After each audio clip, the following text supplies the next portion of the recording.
Ah, tá. Eu comecei a gravar, vocês precisam autorizar. O PDF do livro vai estar disponível para download gratuito, tanto no site do Proped, como também no portal Memória e Movimentos Sociais, que o endereço é www.memoriaemovimentosociais.com.br. E nós estamos avaliando fazer uma versão impressa sob demanda. E aí, para quem quiser. Então, quem quiser, quem tiver interessado no livro, por favor, deixe seu nome e o seu e-mail no chat, que assim que a gente tiver, né, uma avaliação de quantas pessoas vão querer, a gente vai conseguir fazer uma avaliação dos custos, né? E aí ver se as pessoas continuam interessadas e a gente entra em contato e vê como é que faz e manda para vocês por e-mail. Então, quer dizer, esse livro, então, ele trata da greve dos professores e professoras de 79, que foi assim uma greve histórica e emblemática para a categoria, uma das principais greves, né, de todos os tempos, e essa greve revista pelas suas principais lideranças 40 anos depois. Então, nós consideramos que isso não pode ser um privilégio de quem estava lá assistindo aquela mesa, que isso é uma coisa muito importante. Então, o livro é a transcrição da mesa. Alguém desliga o microfone, por favor. Cláudia, acho que o microfone do Godofredo é que está aberto, acredito. Esse do Godofredo, do Procede, por favor, desliguem.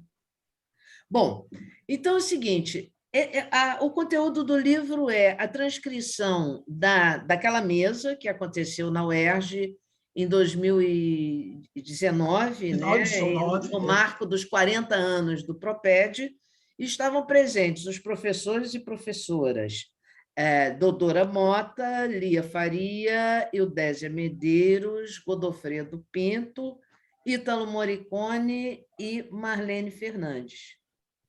E no livro também, além do conteúdo da mesa, tem algumas fotos minhas da greve de 79, algumas fotos minhas da mesa e a exposição O Sol por Testemunha, com fotos minhas e textos da Izzy Baião, que foi uma exposição redescoberta pela Thaís, na sua tese, que estava lá perdida e esquecida, que foi uma exposição montada em 87 para ser itinerante e exatamente para discutir as questões de gênero no magistério.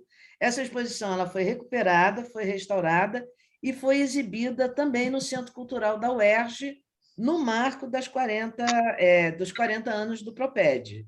Então, esse livro é o resultado disso tudo e uma importante fonte aí de história pública sobre os movimentos dos professores, uma vez que a versão em PDF dele estará disponível para download gratuito, né, para quem quiser.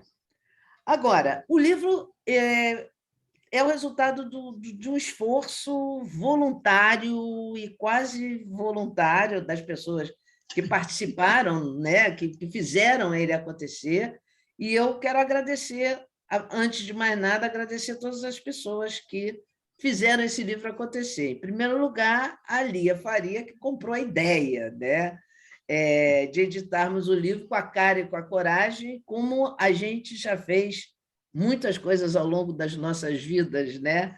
As nossas parcerias pessoais, parceria do Cássio com a Lia, vem da Fundação Pública de Educação de Niterói, depois ela passa pela Secretaria Estadual de Educação do Rio de Janeiro, e aí, enfim, a Lia sempre disponível e disposta a produzir coisas belas e desse jeito que a gente sabe fazer, né? A gente pensa e vê como faz e, no fim, acaba saindo, né?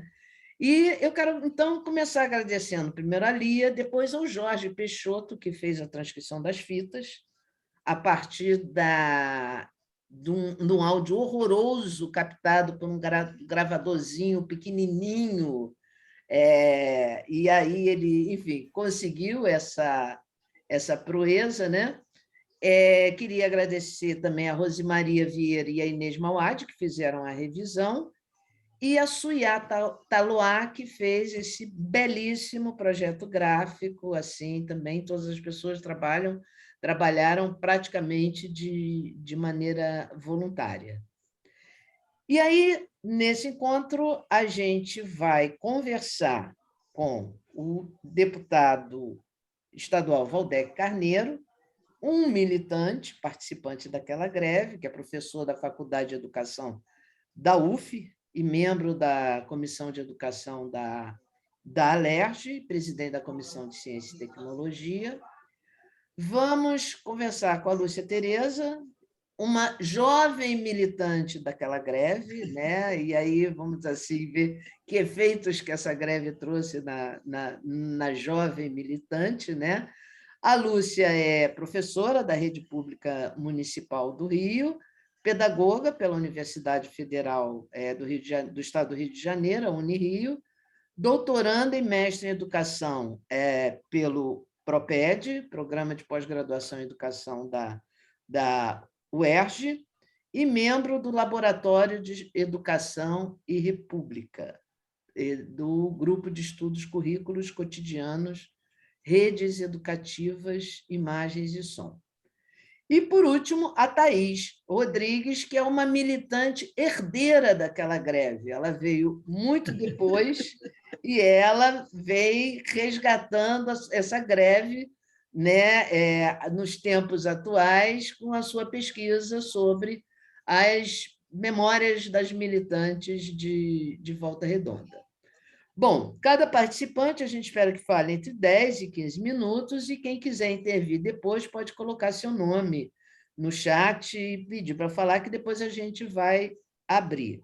Eu passo agora para a Lia Faria, que vai fazer a mediação dessa conversa, e já esperamos que seja tão agradável e maravilhosa como aquela mesa inesquecível, aonde 40 anos depois aquelas mesmas lideranças tiveram a oportunidade de rever a greve e nós tivemos a oportunidade de assistir a isso. Então, Lia, a palavra está com você agora. Boa noite, gente. É um prazer incrível estar aqui com vocês. Acho muito legal essa narrativa da Cláudia, porque ela mostra o seguinte, que quando a gente realmente quer fazer alguma coisa, com pouco dinheiro, sem dinheiro nenhum, todo mundo se vira e faz, não é? Lembrando que o Jorge Peixoto é meu bolsista de sede, né? A Rose Vieira foi minha mestranda, minha doutoranda, minha aluna na graduação. Então, essa nossa tribo do LER, do Laboratório de Educação República. Então, como até a Cláudia já tinha sugerido, vamos começar pela Lúcia, porque eu acho que a Lúcia tem um link muito interessante, né? Aquele episódio, aquela mesa, foi de quem fez a greve. Só que quem é que estava na plateia daquela greve, né? Que eram as nossas futuras lideranças. Era a Lúcia, uma jovem professora de 18 anos. Então, eu começaria pela Lúcia, para ela narrar o que foi, né, aquela greve para ela, o impacto daquele movimento para ela. Então, aí, Lúcia, você está com a bola, Lúcia. Pedi a Dodora aí para fechar o microfone. Dodora, fecha o seu microfone e abre a sua câmera para a gente ver.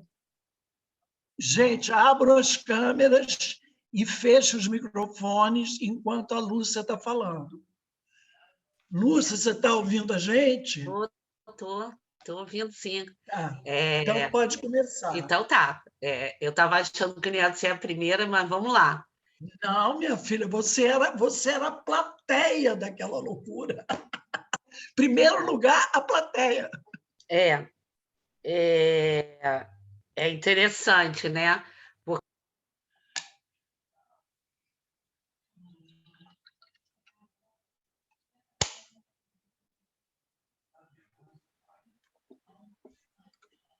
Lúcia, Lúcia, está você sem tá sem som? som. Abre o seu microfone, Lúcia. Lá. Então, vamos lá. Então, e essa chamada da Lia, agora, me chamando para falar agora, já me remete à greve de 79, porque Lia Faria já era uma liderança na greve de 79, que exatamente quando estava ali naquilo que a gente chama na mesa, na Assembleia, ela sempre tinha um ponto diferente para trazer para a categoria. E eu digo isso porque eu vou tentar dizer para vocês que eu estou fazendo, já na mesa da UERJ, ela já foi um exercício de memória, né? E de avaliação e de entendimento, porque quando a gente retorna, né, na nossa memória a esses fatos que nós vivenciamos em 79, e aí, Lia, eu quero te dizer que, mais que plateia, eu era a militante que também fazia acontecer, né? Porque nós éramos um grupo, eu era da Sonal do Centro, e a greve de 79 ela tem uma importância no sentido, em vários sentidos.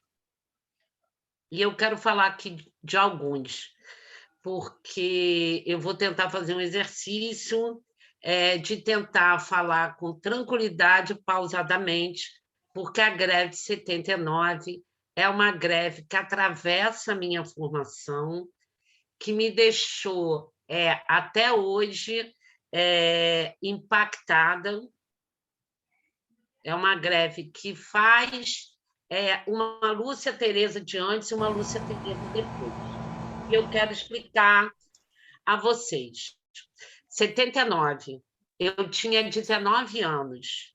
E quando eu trago essa experiência aqui hoje, eu quero trazer no sentido também de tirar desse rosto e desse corpo, mas a experiência de militantes e de professores, professoras que naquela época estavam entrando no magistério, né?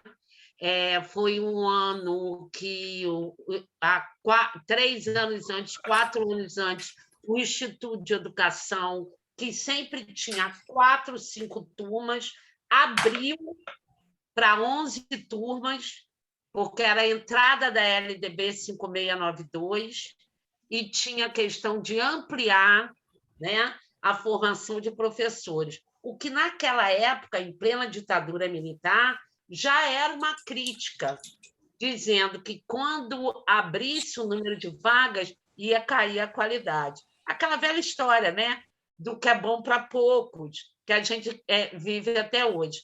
E a greve 79 ela entra, né, como um movimento, né, de todo o sindicalismo do Brasil, e especificamente no Rio, no que tange às mulheres, às professoras, eu me arrisco a dizer, aqui compartilhar com vocês, que ela foi fundamental na formação daquela geração.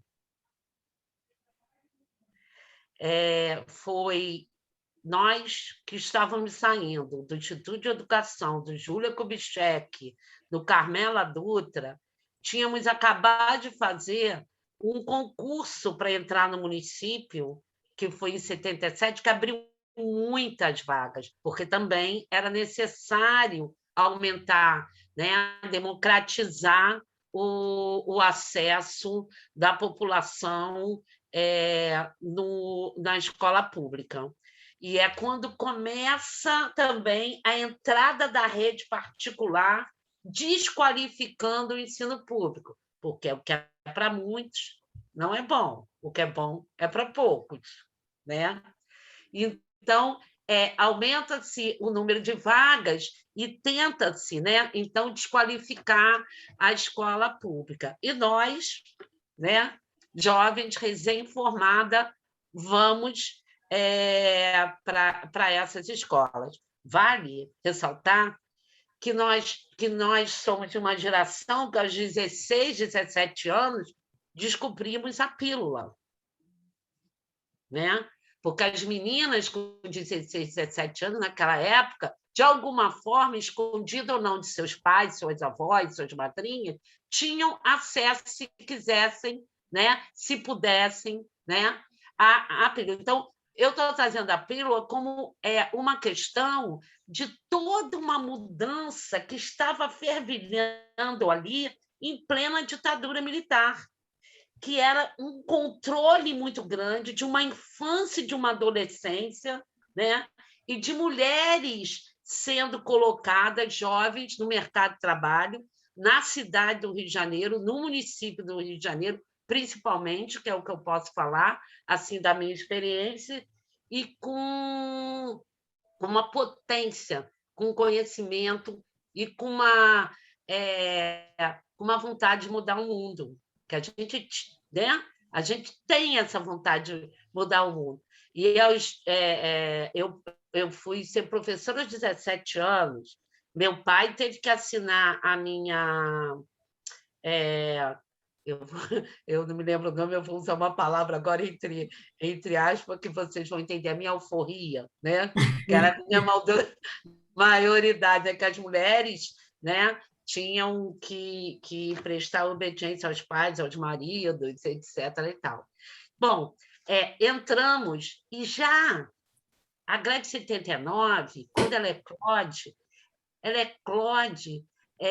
como resultado também de já um burburinho, umas conversas, aquela história que é no cotidiano, que é nos corredores, na sala dos professores, nas conversas, é que os movimentos se dão, né?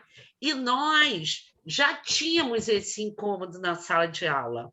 Uma das coisas que eu me lembro que me incomodava muito é ter que usar o nosso parco salário para comprar lápis, para comprar borracha, para comprar um caderno. Eu dava aula no Morro do Catumbi. Eu estudei e passei para dar aula no Morro do Catumbi, porque a minha família dizia que eu não ia para Santa Cruz. Então, eu cheguei lá como menina de classe média, filha de mãe lacerdista, filha de um metalúrgico, para dar aula na favela. E tendo que usar o meu salário para pagar para minimamente ter as condições possíveis de trabalho. Numa alfabetização, comprar um joguinho, e já tinha esse incômodo. E algumas colegas de diversas escolas, eu me lembro, inclusive, de escola de São Cristóvão, que falavam que não iam usar o seu dinheiro. Nós mesmos, entre nós, criticávamos, não é boa professora, não sabe se doar.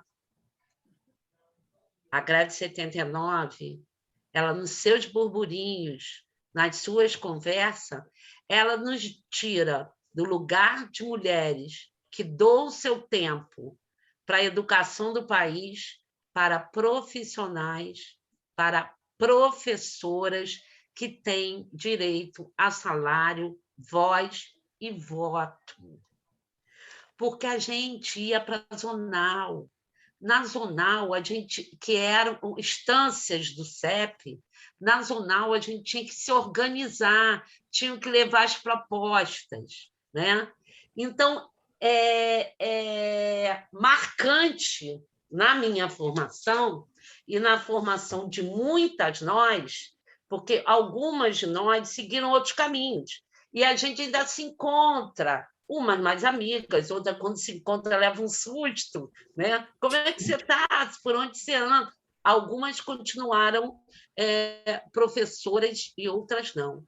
Mas essa história toda que eu estou querendo trazer para vocês, como eu comecei falando, que não é um olhar da Lúcia Tereza daquela época. Aquela época era a vontade de descobrir tudo, de participar, de estar junto. mas é uma mistura daquilo de como eu vejo hoje. E aí é necessário e fundamental a gente destacar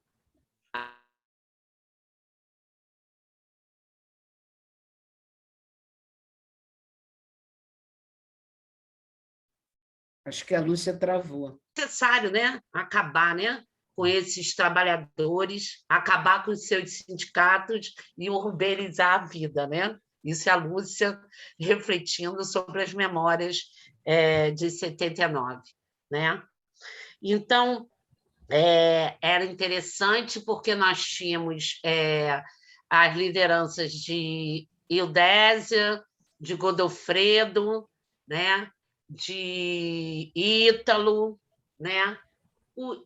O Ítalo era aquele cara que ficava, né, como bem diz no livro, que traz a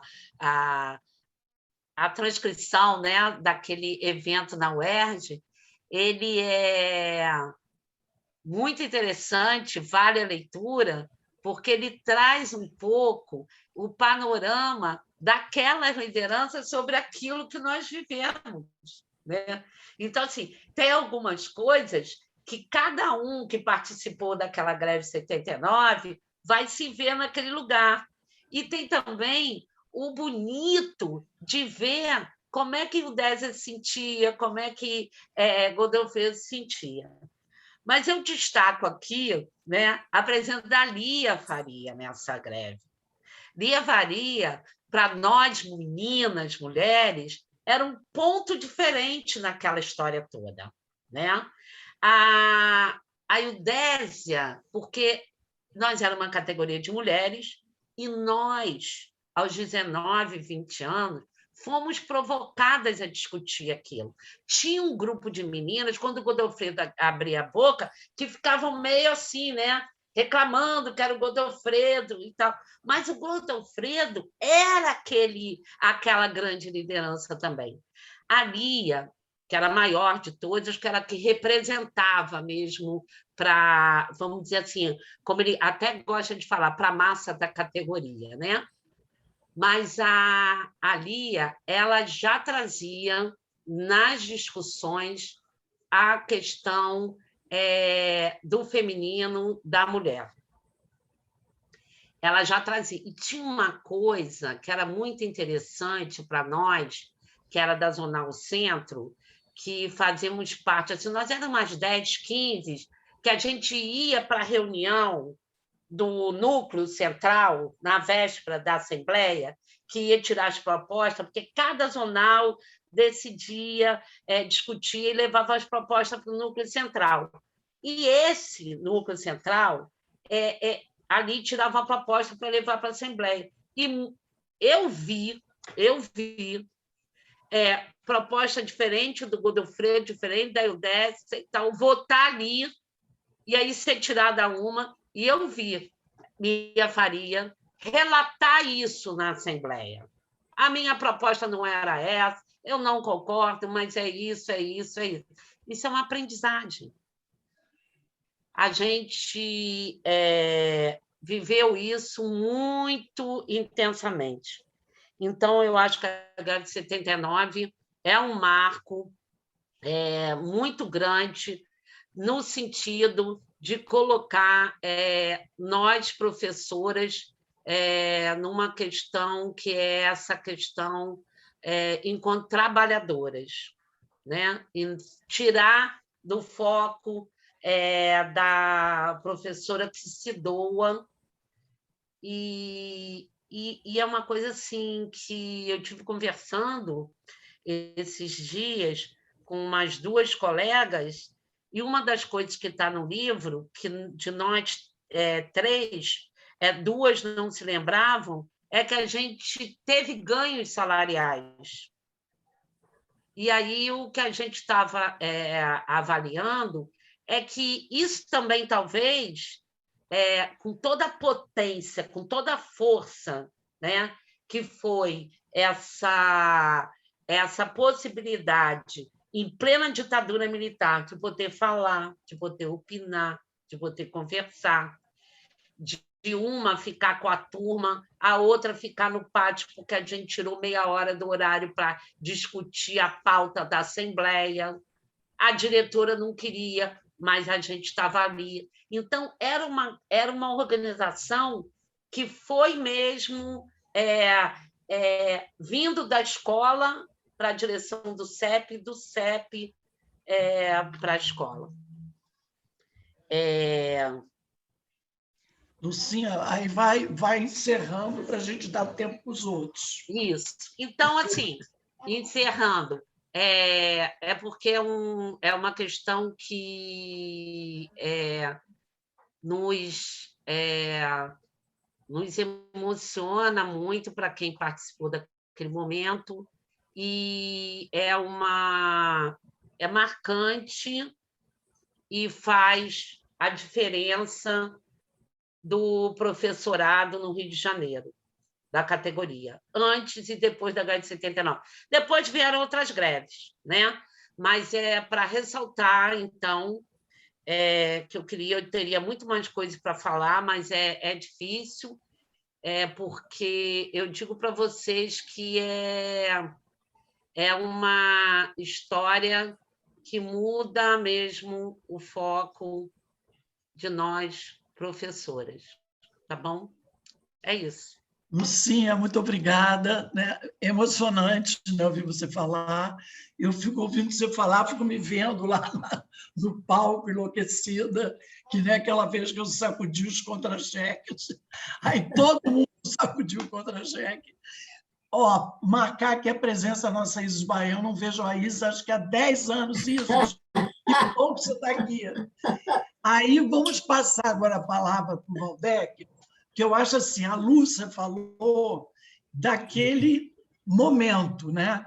O Valdec, propriamente, também é de uma outra geração, não vivenciou diretamente, mas ele tem todo um know-how, né, de quem está na política estadual, na política onde está a educação fluminense, ao lado dos professores, do movimento professores. Então, seria legal a gente ver esse olhar dele e, por último, o olhar da Thaís, que já é um olhar do pesquisador, do estudioso, quer dizer, alguém que usou teóricos para analisar, né, à luz também da Academia da Teoria, o que foi aquele movimento. Então, Valdec, você que hoje está de bendito ao fruto, a palavra agora é sua. Valdec, aparece aí na nossa telinha. Eu já estou aqui. Tá. Agora a bola é sua. Obrigado, Lia. Bom, pessoal, boa noite, né? Boa noite a todas. Boa noite. A todos. Eu quero mandar um beijo para todo mundo, agradecer o convite e começar protestando.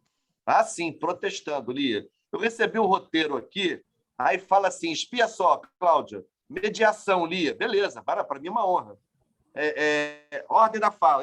Aí mudou para a Lúcia, não tem problema, a Lúcia é uma querida. Valdec, olha só, fala com o olhar de participante da greve. Então, eu quero aqui dizer, aí eu protesto, participante como estudante secundarista, que eu não tinha ainda idade para ser professor. Ele quer dizer que ele é jovem, gente. Essa greve, eu fazia o ensino médio, no Colégio Estadual Brigadeiro Chor, em Jacarepaguá. Eu sou filho e qual é o escola... olhar desse aluno da escola?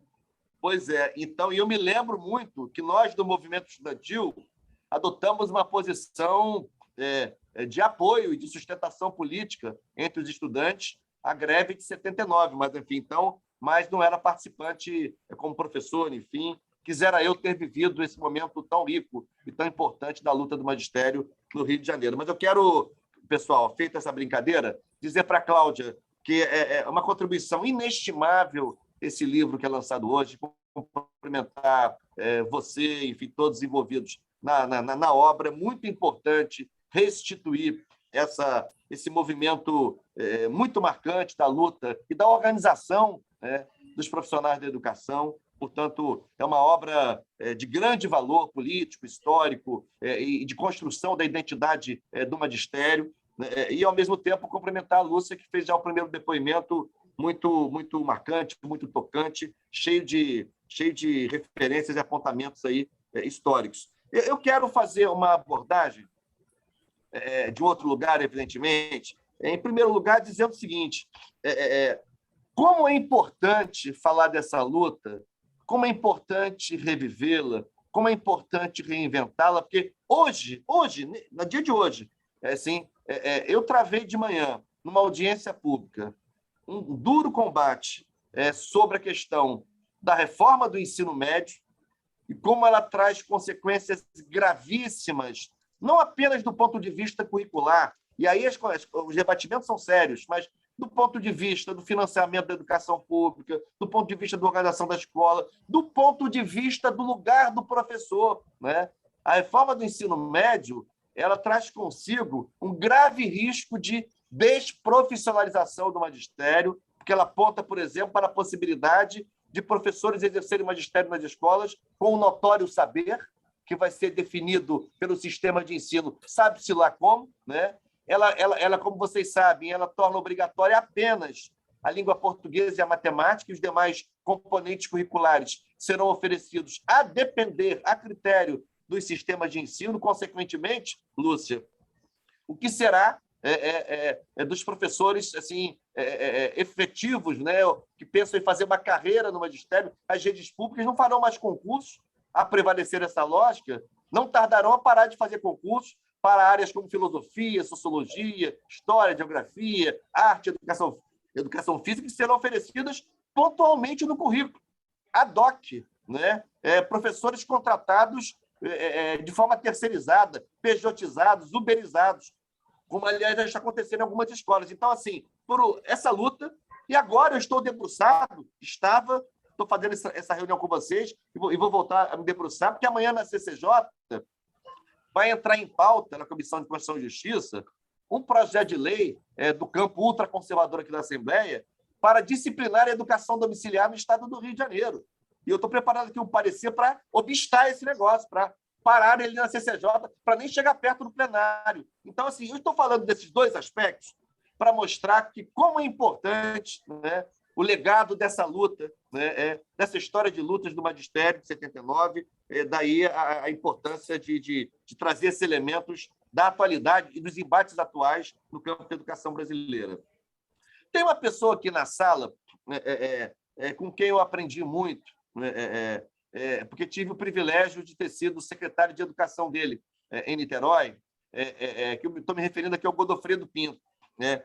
E nos contatos com o Godofredo, nas conversas com o Godofredo, né, eu aprendi muito sobre a greve de 79, entre outros aspectos. E o Godofredo andou mandando para mim, andou mandando para a Lia, talvez, alguns elementos muito ricos, né? Uma restituição importante que ele foi sistematizando sobre a greve de 79, que eu acho importante, eu acho relevante trazer aqui, ainda que de maneira apertada, de forma muito sumária. Por exemplo, o Godofredo fez um esforço bacana de trazer elementos do contexto internacional e nacional que, direta ou indiretamente, repercutiram sobre esse movimento, né, portentoso de 1979. Por exemplo, para citar um aspecto, ele fala do ambiente da Guerra Fria, ainda o ambiente da Guerra Fria, mas como que os dois blocos, né, que protagonizavam a Guerra Fria, eles mesmos viviam contradições internas importantes naquele momento, né? Então, a conjuntura internacional, a Guerra Fria, as contradições internas, tanto no bloco capitalista quanto no chamado bloco soviético, isso são elementos da conjuntura internacional que, de alguma maneira, repercutiram. Da conjuntura nacional, mais ainda, né? A greve de 79 se dá no contexto da ditadura civil-militar, né? Numa fase da ditadura, enfim, sob a presidência do Geisel, né? E com elementos muito grandes e crescentes de insatisfação popular, né? A economia já ia mal, né? O suposto, o suadizan milagre brasileiro já tinha ido para o espaço, né? Com a crise do petróleo do início dos anos 70, e havia muita pressão por respiradouros naquele regime autoritário, que houvesse alguns respiradouros, né, isso no processo de abertura política. A gente vai ter, em 79, a anistia, a gente vai ter também, no final dos anos 70, a reestruturação da vida partidária brasileira. O Brasil sai daquele bipartidarismo outorgado pela ditadura e começam a surgir outros partidos políticos, né? Enfim, então, tudo isso, todos esses são elementos. Em 74, 4, 5 anos antes da greve, tem um elemento importante da conjuntura política eleitoral, que é uma expressiva vitória do PMDB, né? do MDB nas eleições de 74. Né? O MDB conseguiu eleger 16 dos 22 senadores, das 22 vagas em disputa no Senado da República, 16 foram eleitos pelo MDB. Então, assim, havia um conjunto de elementos nessa conjuntura, né? A própria reorganização do movimento sindical brasileiro, não apenas no setor do magistério, mas assim, o movimento sindical metalúrgico, né? Imagina, né? O movimento metalúrgico, o movimento dos bancários, né? Forte movimento dos bancários que o Olívio Dutra, no Rio Grande do Sul, liderou. Enfim, então, havia um conjunto de elementos da conjuntura internacional, da conjuntura nacional, além de elementos no próprio específicos do próprio Rio de Janeiro, né? A gente tem a fusão autoritária em 75, né? Reunindo a Guanabara com a velha província, com o antigo estado do Rio de Janeiro, né? E unificando profissionais de educação, professores e professores que tinham carreiras estruturadas de forma diferente, com padrões salariais diferentes. Portanto, isso trouxe para dentro de uma rede que se unificou, né? Defasagens importantes, discrepâncias e desequilíbrios importantes. Houve a própria fundação da primeira entidade, digamos assim, ancestral do CEP, né? A Sociedade Estadual de Professores, a CEP, Sociedade, que depois vai se converter no CEP, né? No Centro Estadual de Professores. Então, assim, tem um conjunto de elementos interessantes dessa conjuntura que inspiraram de maneira muito direta, ou em alguns casos indiretamente, esse movimento de 79. Então, são alguns tópicos que eu queria pontuar, e trazendo para hoje, enfim, eu acho que a gente tem tido dificuldades por várias razões. Nós estamos falando de um período que as assembleias do magistério reuniam milhares de profissionais da educação, enchiam ginásios, né? Lotavam ginásios, eram movimentos sociais de grande repercussão, de grande expressão, que conseguiam, inclusive, fazer interlocuções com lideranças políticas nacionais de grande monta, né?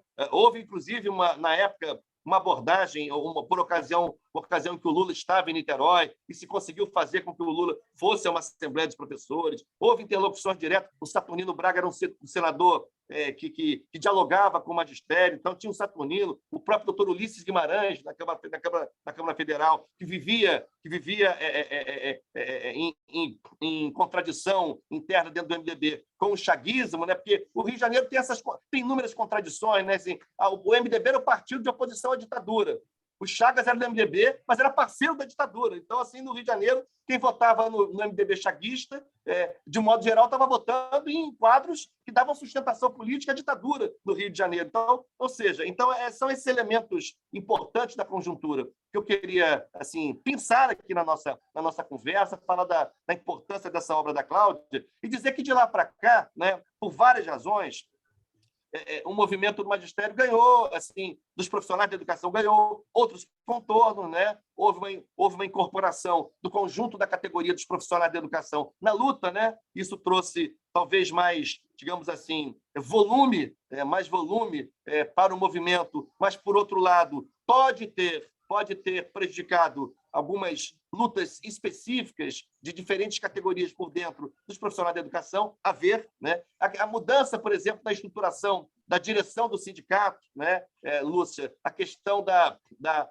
proporcionalidade no lugar da majoritariedade, isso causa distúrbios internos constantes nas diretorias do CEP, né? Não quero entrar aqui e fazer juízo de valor da diretoria do CEP, não é meu papel, mas o fato concreto é que, na mesma diretoria, né, há setores assim, que rivalizam muito entre si, né? Integram a mesma diretoria, mas muitas vezes acham que o essencial do combate se trava ali dentro, sabe, Lia? No seio da diretoria. Então, isso é é um efeito colateral, do princípio da proporcionalidade, que aparentemente pode ser visto como mais democrático, porque aí a briga na diretoria, os diferentes movimentos, melhor, os diferentes coletivos, né, dentro do movimento, mas em compensação, não dá uma direção muito unitária, nem sempre dá uma direção muito unitária ao movimento. Tanto é assim que, dependendo das lutas, você vê certos setores da diretoria que participam,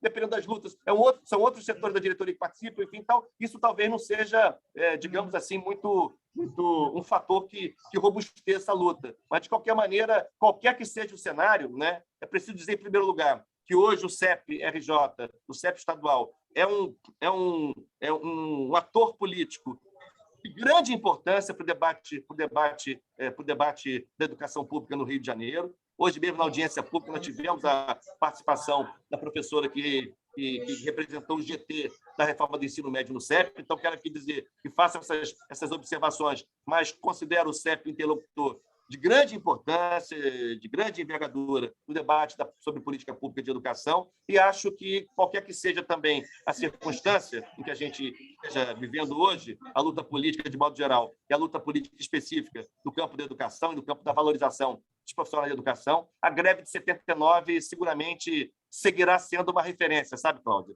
Não precisa ser reificada, não tratada como nada disso. Tinha também suas contradições, que é parte do processo político, mas, sem dúvida alguma, como movimento social, como movimento de organização de uma categoria do campo intelectual, né, é muito importante ter na greve de 79 essa referência, e agora traduzida, apesar de vários depoimentos, várias entrevistas, vários relatos, traduzida nesse livro, restituída nesse livro que a Cláudia apresentou. Portanto, fica aqui a minha saudação, a minha como educador, né, a minha gratidão por essa luta que antecedeu as lutas que eu passei a travar no campo da educação, mas que certamente são referências políticas, filosóficas importantes para a luta em defesa da educação, para a luta em defesa da valorização dos profissionais da educação, que segue sendo a pauta central da minha vida pública. Portanto, parabéns ao CEP, parabéns à história de quem construiu essa luta. E, Lia, fico por aqui. É um breve depoimento, agradecendo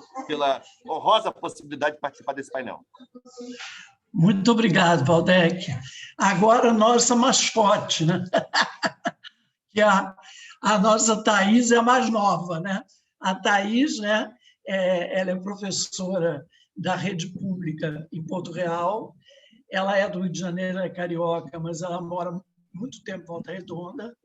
E a Thaís fez um trabalho de mestrado maravilhoso, de excelente qualidade, que é uma dissertação em que ela trabalha, né, discute a questão do CEP, em particular o CEP de Volta Redonda, e dando destaque a uma das lideranças femininas tão importante, ou mais importante, como todas as que já foram citadas aqui, que é a Maria das Dores, a nossa famosa doutora, que continua militante, foi vereadora, né? E continua aí à frente das lutas no CEP, no partido político, né? Atualmente, me parece que ela está no PSOL, e dizer que eu também estou muito feliz por esse momento, né? Eu acho que é uma forma de resistir a essa pandemia, resistir a esse momento de obscurantismo e resistir, lutar, acho que Valdec colocou aqui na pauta, lutas que nós temos que travar juntos nessa questão da educação no momento.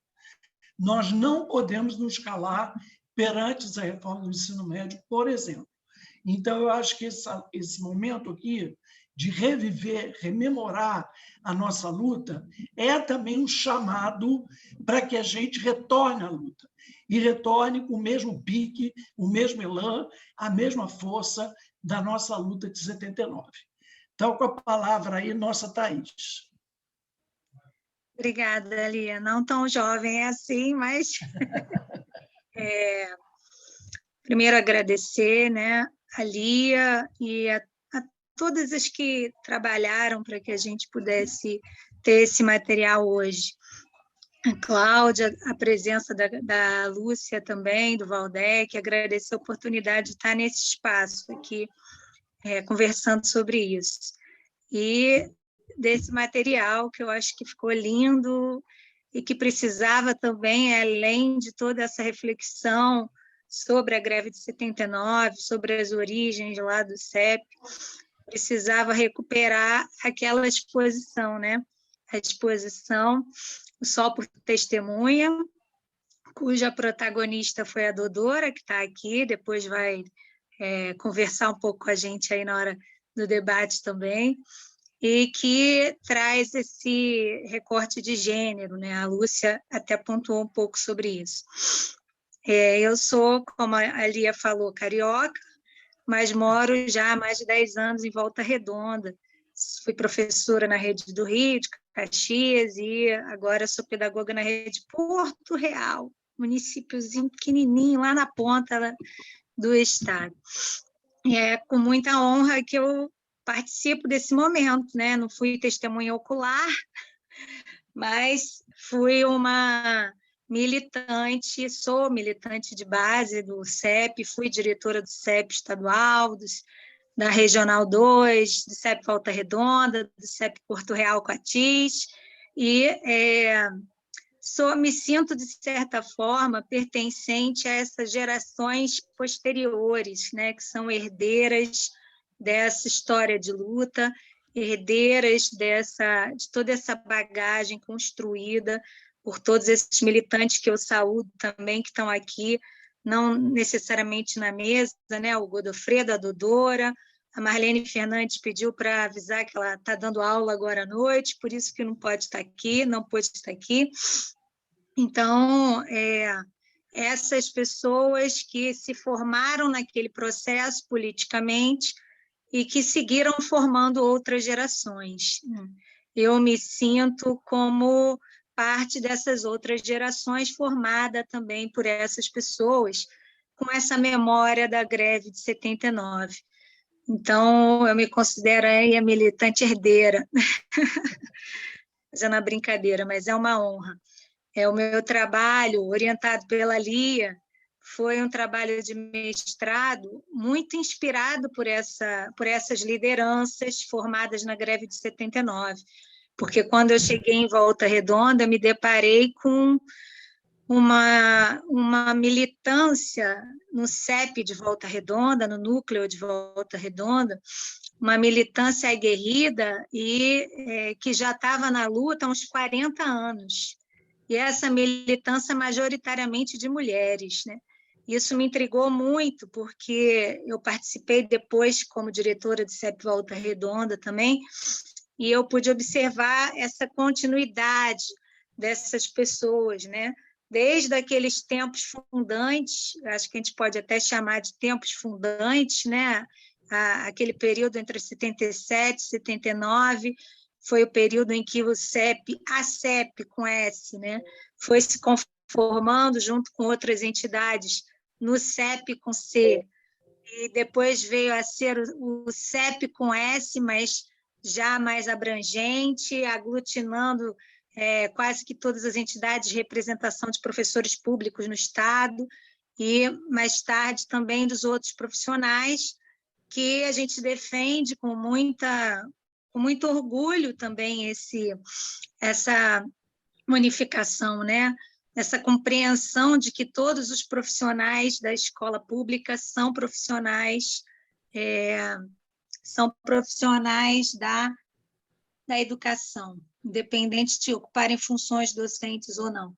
Então, o CEP, com S, dos profissionais de educação, também é uma conquista importante e é um espaço, sem dúvida, de produção de política pública, de formação dos profissionais, onde também se aprende o exercício da democracia, né? Então, com essa motivação das mulheres de Volta Redonda, eu fui percebendo que eu precisava olhar mais de perto isso. Não só a militância política sindical dessas mulheres, mas a vida pessoal, as opções de vida, as opções políticas, as opções familiares, foram muito orientadas por toda essa experiência. E aí eu tive a oportunidade de não só conviver com elas aqui na militância, mas de entrevistá-las parte dessas mulheres e produzir um trabalho, especialmente sobre a trajetória da Dodora, mas pensando também esse CEP ao longo da sua história, né? E não dá para a gente não dizer que ele foi um espaço de formação política fundamental, como a Lúcia pontuou, para essas mulheres, né? Muitas tiveram um primeiro contato com partidos políticos, quer dizer, com organizações políticas limitadas naquele contexto histórico, tiveram primeiro contato com as informações dos porões da ditadura, tiveram primeiro contato com uma metodologia de organização sindical e política através daquela greve. Então, ela já trazia na sua origem uma dinâmica de articulação daqueles movimentos, que eram movimentos representativos, associações, centros representativos dos docentes no Estado do Rio, que foram confluindo numa organização e numa luta. E, a partir dessa luta, se consolidou uma entidade, né? Esse processo, lembrando um pouco do que a Lúcia vinha colocando aqui no início, nas reuniões, dos encontros, da forma como isso acontecia no cotidiano dessas professoras, né? Como acontecia aquele processo de organização das greves de 79, né? Das duas greves. Passava muito pela vontade das pessoas em estar participando na conquista de direitos, mas também na construção de uma outra sociedade. Era um momento histórico de derrotar uma ditadura civil-militar, né? Era um momento histórico de caminhar para uma reabertura do regime, e a vontade das pessoas ia se inflamando. Então, eu me lembro da Dodora, por exemplo, nos seus relatos, estou falando aqui, a Dodora está aí, depois ela vai falar mais, ela dizer: eu fui impulsionada pela igreja para estar na greve de 79, porque olhando também para a greve, tanto em nível estadual quanto em nível local aqui no município de Volta Redonda, a gente encontra os movimentos se articulando com outros movimentos, né? Encontra o movimento docente se articulando com outros movimentos. A gente encontra registros, por exemplo, dos departamentos de investigação policial da época, esses registros, a tese da Kênia Miranda, a dissertação e a tese trouxe bem isso, que mostram como o CEP com C era considerado já uma entidade perigosíssima, que insurgia a população, inclusive a pegar em armas contra o regime, junto com o movimento de mulheres, movimento negro, movimento por bairros. Então, havia essa articulação naquele contexto da sociedade de uma maneira ampla, e em Volta Redonda isso era muito forte, porque Volta Redonda é uma cidade operária, né?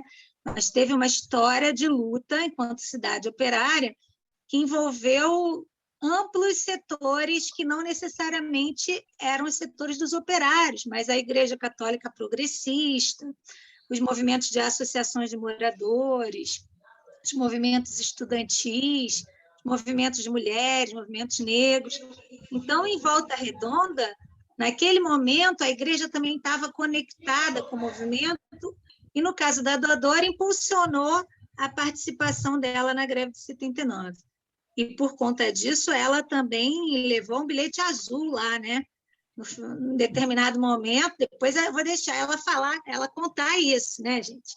Mas ela tomou um bilhete azul que foi uma retaliação. Ela fazia parte de equipes pedagógicas da secretaria e ela foi retaliada. Mas a gente teve um acontecimento emblemático, que foi o apoio aberto do bispo local, o bispo vermelho, né, o Dom Valdir Calheiros, que apoiou abertamente o movimento, porque os trabalhadores, os professores também estavam em movimento na rede municipal, na época, e Dom Valdir apoiou as greves abertamente, né? Os jornais, inclusive, noticiaram isso, como um bispo exortando os docentes a não terem medo, exortando as professoras e os professores a não terem medo, né? E a participarem da luta por direitos. Então, isso foi muito forte aqui na cidade também, a articulação dos outros movimentos com a luta docente. E aí a gente tem uma série de lideranças que são majoritariamente mulheres, eu posso dizer 99,9%. Durante as entrevistas foi citado apenas um homem que fez parte em algum momento daqueles grupos de lideranças que foram se constituindo lideranças naquele momento, mas é engraçado que isso é um pouco diferente com relação às lideranças em nível estadual, né? Porque a gente tinha a Eudésia, que foi uma liderança feminina muito emblemática, mas nos registros fotográficos, então, da época, nós temos mesas assim inteiras de homens na liderança do movimento no Estado. E em Volta Redonda era o oposto. A gente tinha uma maioria quase que absoluta de mulheres. E eu vou citar algumas dessas mulheres que elas precisam ser lembradas, né?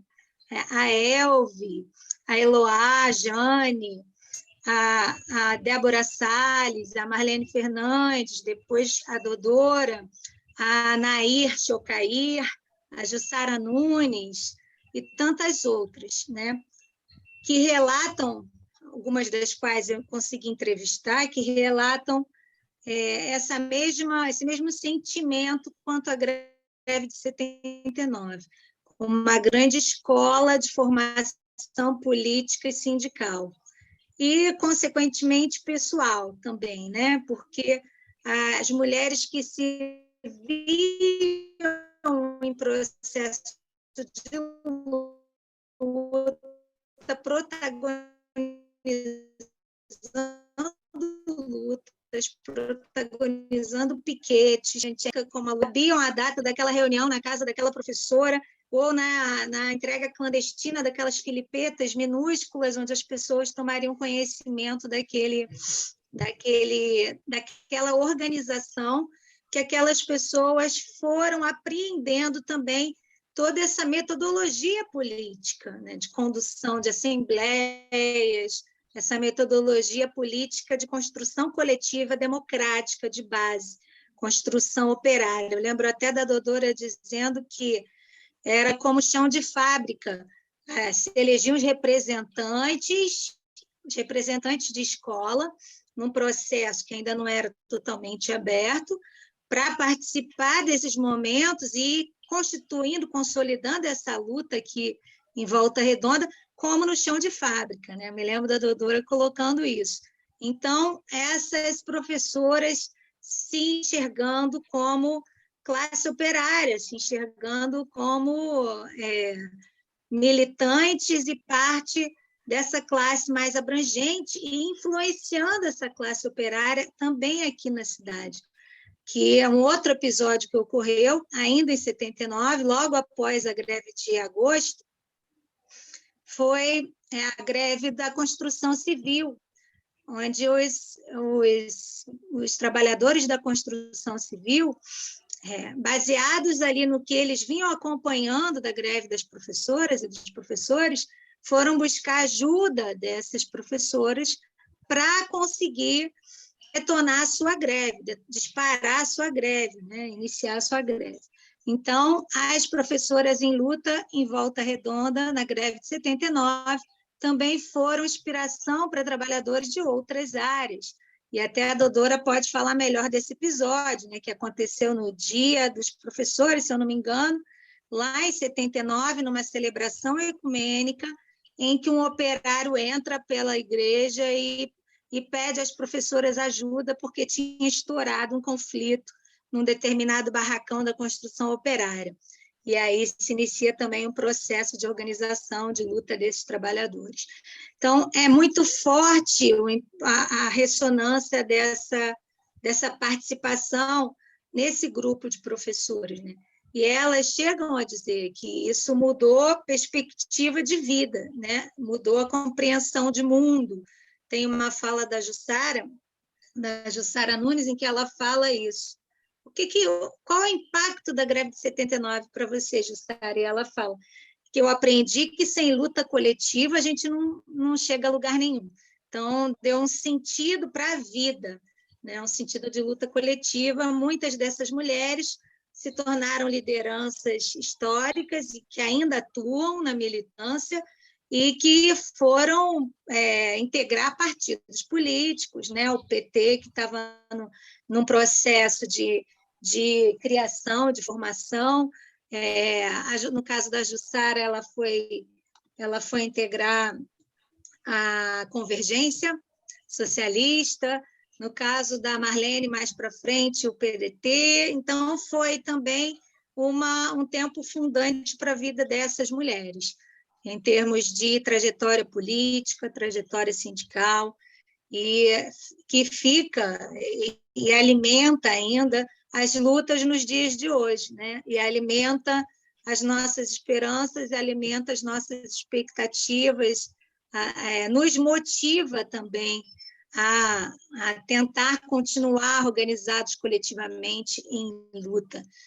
Afinal de contas, quando a gente enxerga essas pessoas, os protagonistas lá daquele movimento, não só as mulheres de Volta Redonda, né, mas Lia Faria, Godofredo Pinto, todos aqueles que fizeram parte, que fizeram acontecer naquele momento, a gente renova em nós uma força, porque hoje a gente vive tempos terríveis, mas eles lutaram no momento em que o sindicalismo ainda era proibido, o exercício de greve era proibido, o CEP clandestino, né, até 83, e mesmo assim a militância, a categoria insistiam em fazer a luta, né?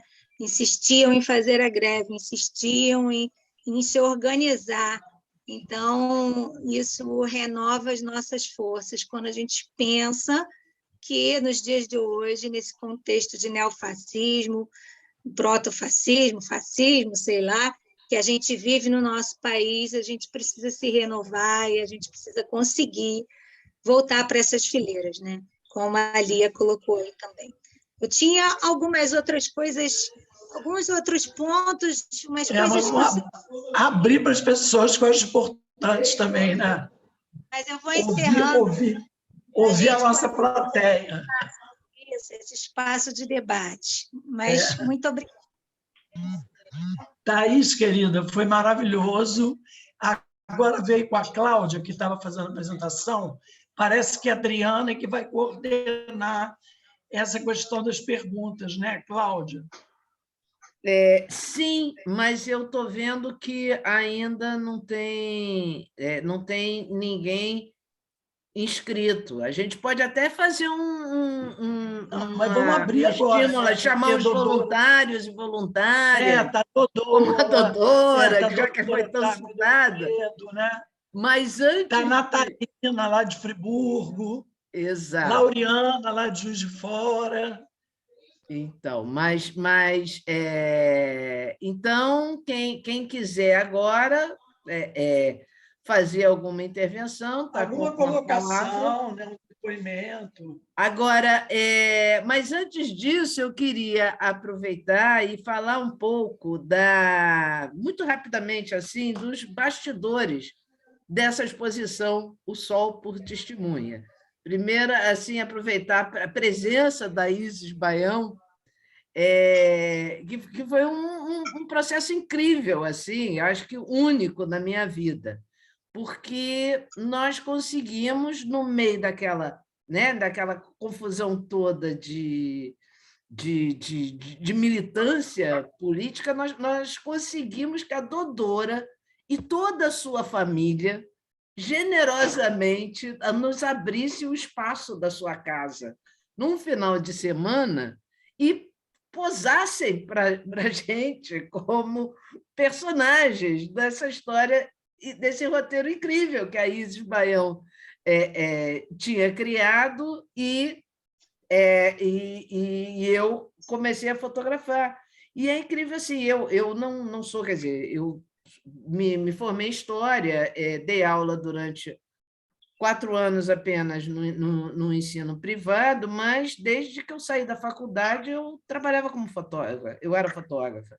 E vivia exatamente, era uma jovem fotógrafa naquele momento de 79, que eu não sabia muito bem o que estava acontecendo, mas eu sabia que era alguma coisa muito importante, porque estavam acontecendo as manifestações pela anistia, estava acontecendo a greve dos professores, eu falei, não, eu vou lá fotografar, mas essa experiência assim, de poder conviver e construindo junto com a família da Dodora essa história, esse roteiro dessa exposição, que tinha como principal objetivo a discussão da questão de gênero no magistério, porque eu acho que essa greve, para mim, foi uma coisa assim que ficou bem marcada, era porque a presença massiva feminina não era só na categoria, ela começou a andar também para a direção sindical. Então, está aberto aí quem é que quer falar, se colocar, contar mais história. Eu queria falar, então. Pode ver com ela? Você tem aqui? É porque eu acho que não é muito Zoom como era, tem um aplicativo próprio agora. Vou ver. Pena. Boa noite. Valdec está aberto.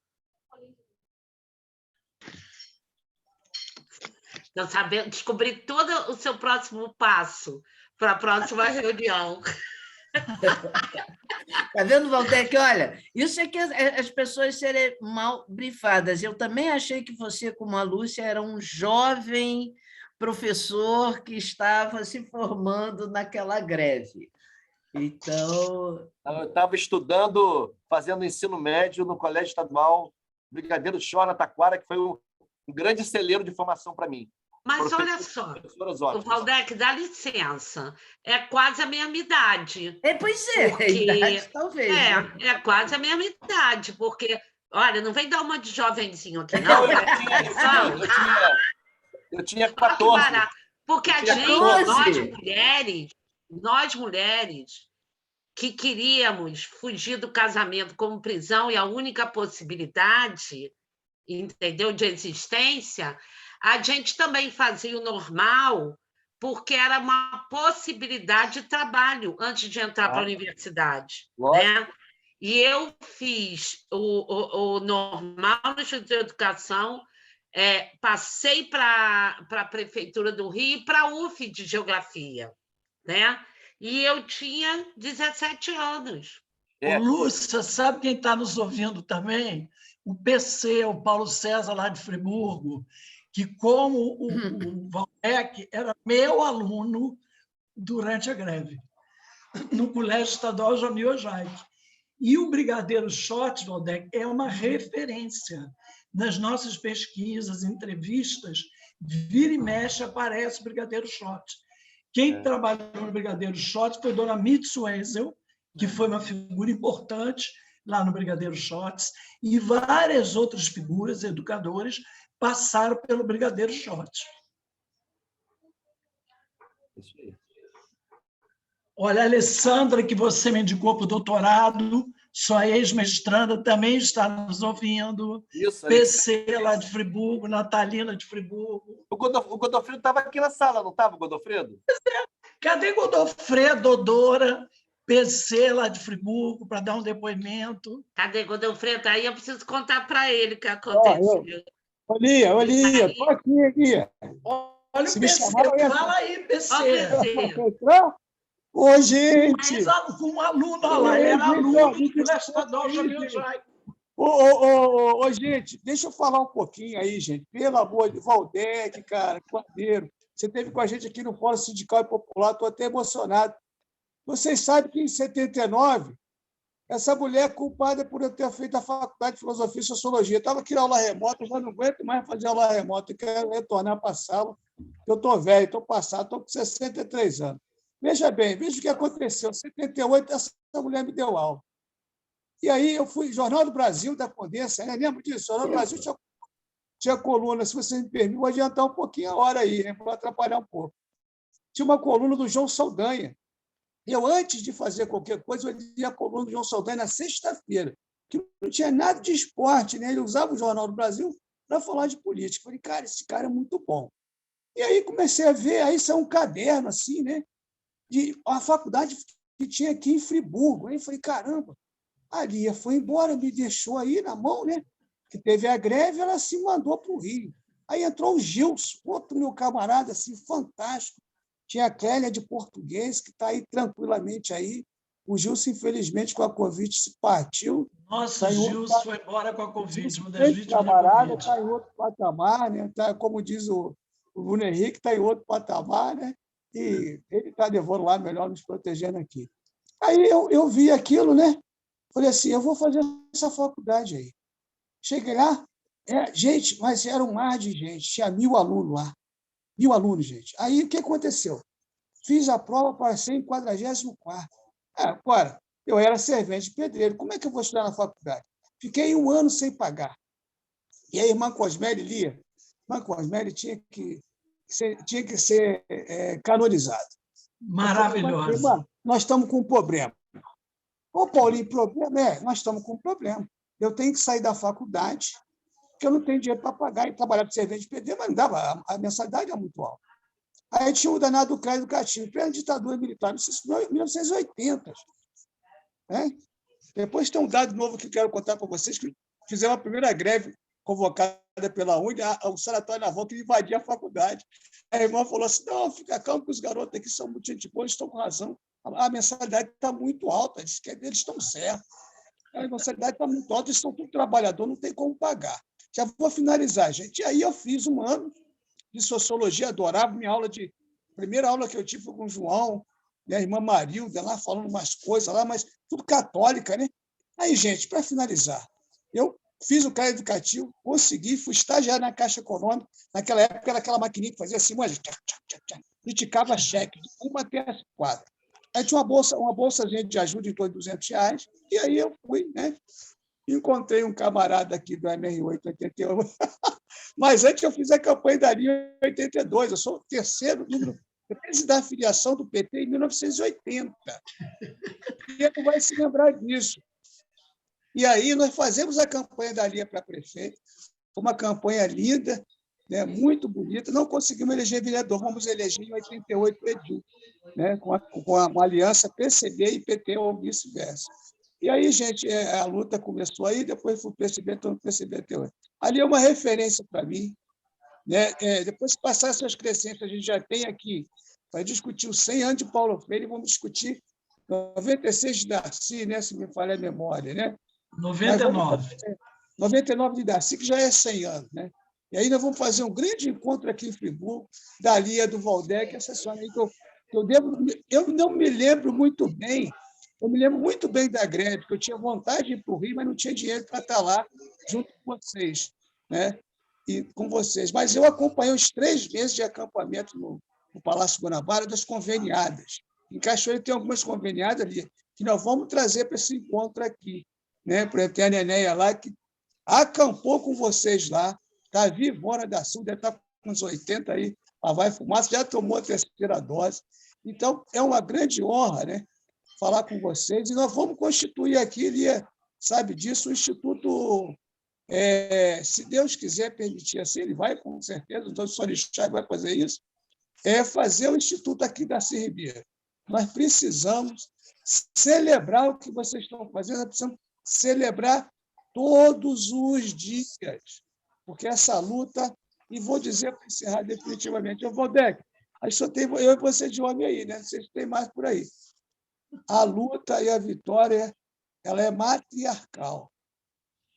Nós temos que ficar lá nas espreitas, só observando, se tiver alguma coisa que não esteja bem. África é feminino, Ipanema, né? Copacabana, as Amazonas, são o quê? São femininos. Esse poder das mulheres. É isso. Tinha mais coisa para falar. Hein? Tchau, aqui. querido. Um abraço, gente. Obrigado aí. Lia. As que estão aí, obrigado, assim, não lembrei de todo mundo. Desculpa se eu errei algum nome de alguém. Não, meu amor. Estava a Lúcia Tereza também, que te entrevistou. Ô, Ih, Lia, beleza. Aí, quem? Oi. eu queria pedir licença, que eu tenho uma agenda agora às 19 horas, mas Você deve ter aquelas 300 não, mas agendas. eu já vi que o Godofredo e a Dodora reapareceram aqui, ó. Godofredo e Dodora já estão aqui de volta na imagem aqui. Eles estão com a câmera Então, ligada. Adriana, eles vão falar. Oi, Valdec.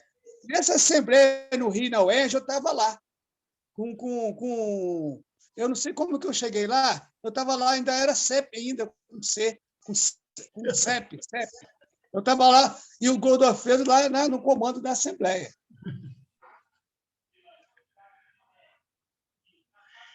Bom, gente, se Godofredo e Dodora não vão falar, nós vamos encerrar, Não, tudo né? bem, eu posso falar agora. Pronto. Ah, vai lá. bom. Ai, Dodora, Vai lá, você está Dodora. esperadíssima. Eu não tenho Fala, muita. Dodora. Acho que a Thaís colocou tudo que tinha para colocar. E eu quero falar um pouco mais da atualidade, entendeu? Quer dizer, eu acompanhei o CEP esse tempo todo, desde a greve até a eleição a última eleição que eu fui da comissão eleitoral. Depois disso, eu dei uma afastada, exatamente porque a carcaça já não aguenta mais ir para o Rio e voltar todo dia. Vai ficando pesado, né? Mas eu estou tentando recuperar a história dos 40 anos do CEP, não de uma forma como a Cláudia fez, mas é mais assim, fotos e fatos, né? Estou digitalizando toda a documentação que eu tenho, fotos, documentos, carta da Ildésia, carta do Godofredo, estou digitalizando tudo que eu tinha aqui no meu arquivo.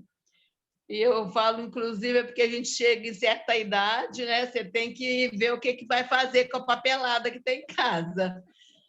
Então, já vai tudo depois para o Centro de Memória da UF, vai ter um acervo assim, muito completo dos 40 anos de CEP.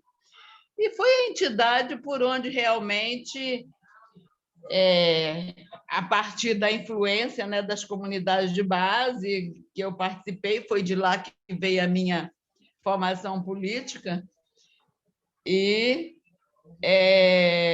foi a entidade que realmente eu ajudei a construir para e passo, né? Sofrendo todas as repressões, todos os problemas, apanhando da polícia de todos os governos, né? Que o que a gente mais fez foi apanhar da polícia, não tem um governo que não bateu na gente.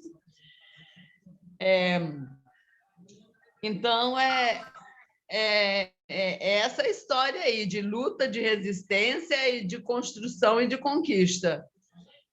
E o que a gente vê hoje, né, é um ataque permanente em todas as conquistas. O plano de carreira que nós conquistamos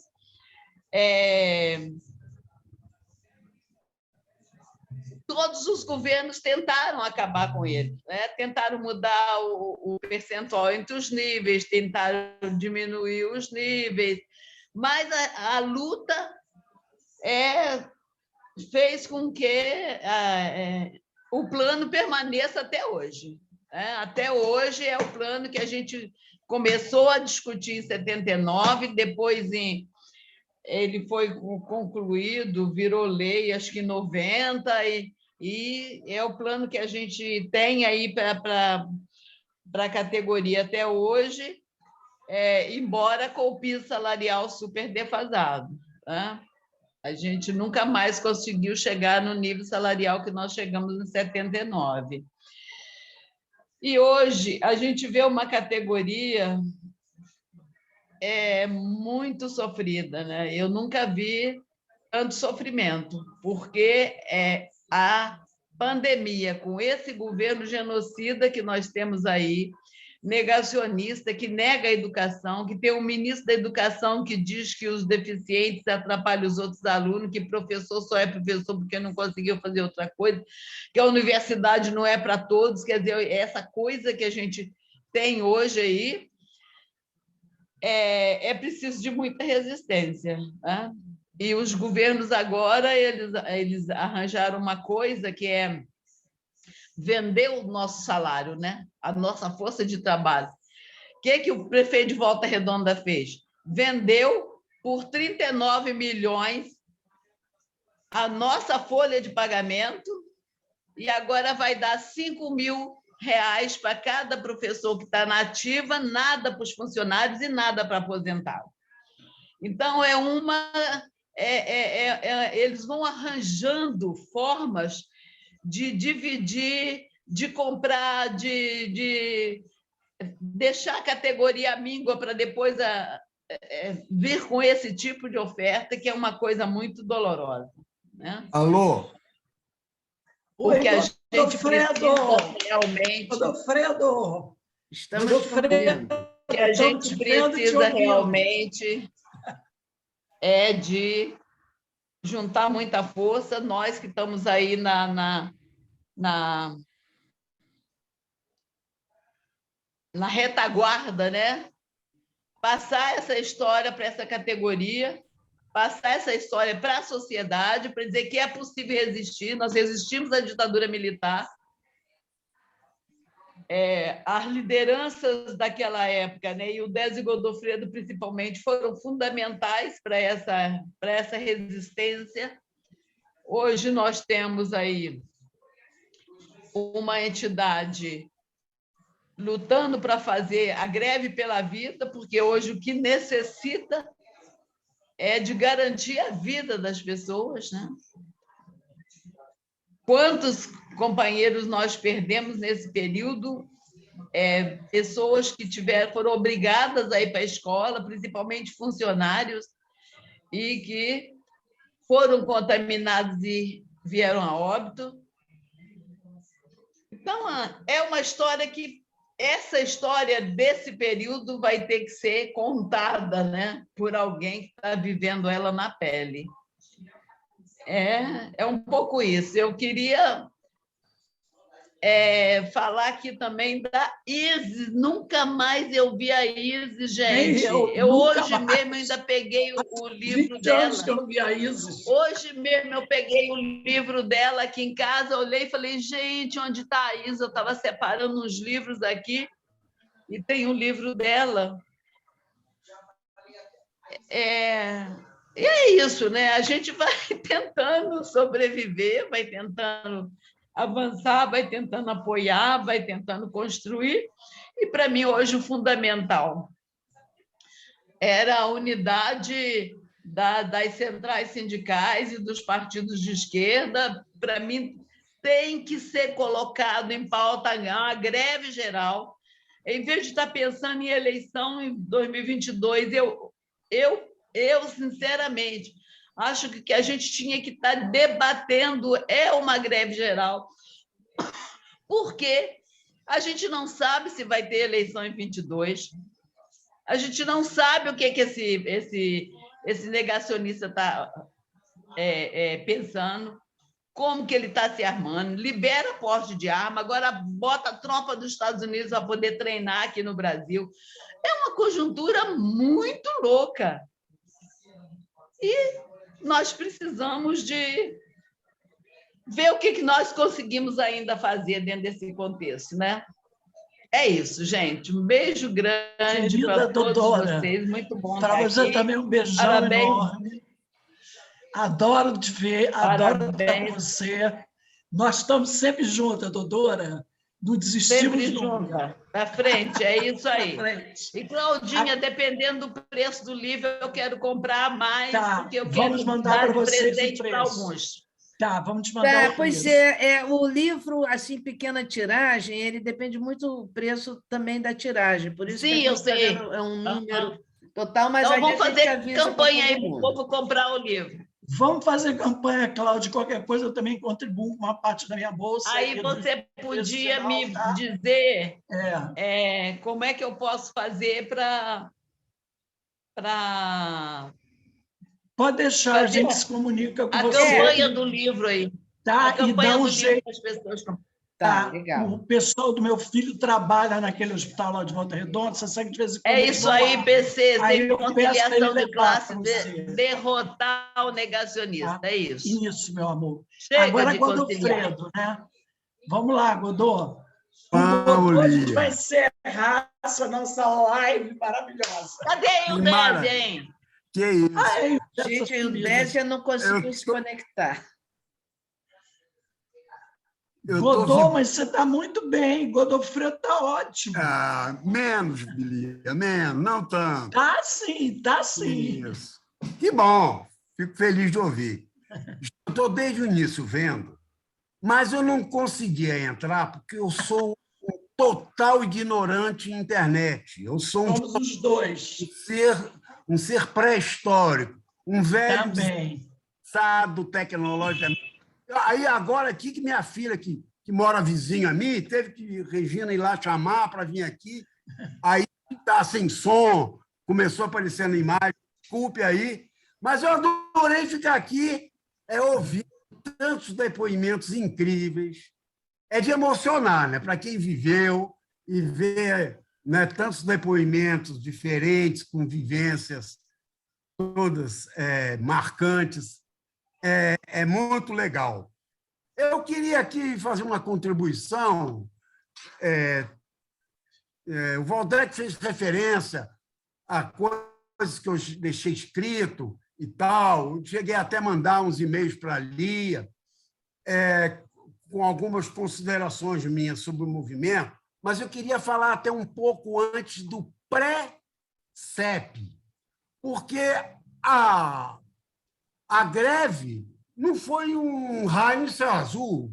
Por que, de repente, em 79, né, já foi dito, havia todo um ambiente, não só internacional, mas nacional, né, no contexto de uma ditadura já em decadência, tendo que fazer uma abertura lenta, gradual e segura, com repressão de um lado, e, ao mesmo tempo, fechava o Congresso, né, num pacote de abril, depois encaminhava anistia, recuperou habeas corpus, teve Vladimir Herzog assassinado, mas teve movimento sindical revigorado, né, a greve do Lula de 78, lá no ABC, depois 79, depois 80, 3 anos seguidos.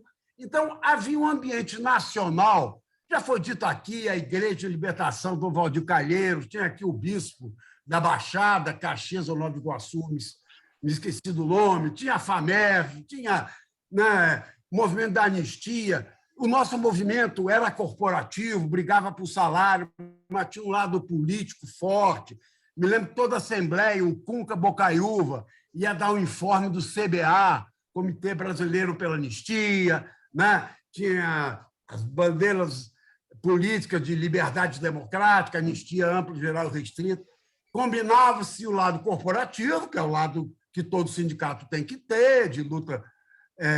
A gente chamava o movimento de massas, chamando agora de massas, talvez um termo hoje não muito usual, mas na época era movimento de massa, a massa, tal. Então, tem o lado salarial, corporativo, funcional, e tinha o lado político, de nós todos socialistas, democráticos. Mas a CEP 79, a greve de 79, lembrar que a CEP foi fundada em 77 e ela começou a ser organizada em 76, não existia entidade. Neste período de formação e de inauguração da CEP, o que havia era um movimento de vanguarda, limitado, sei lá, 50, 100 pessoas, começou se reunindo lá na PUC, na Associação de Docentes da PUC, que é a de PUC, passou pelo Santo Inácio e depois ficou mais na CEL, na Casa do Estudante Universitário, ali em Botafogo. Esse movimento, enquanto vanguarda, porque a CEP, o CEP, se tornou uma entidade de massa na greve de 79. Mas, nesse período anterior, sem o qual não existiria, né, o CEP nem a greve de 79, a CEP, enquanto vanguarda, ela tinha basicamente 3 blocos, cada um deles plural. Tinha o blocão, que era o PCB, com o Francílio, era o MR8 com o Ricardo Coelho, era o PCdoB com o Antônio, Marilda, tinha a AP com o Cunca, com o Orlando Guilhom. Então, eles eram o blocão, que eram muito vinculados ao MDB. Tinha o MEP, Movimento de Emancipação do Proletariado, que era o Désio.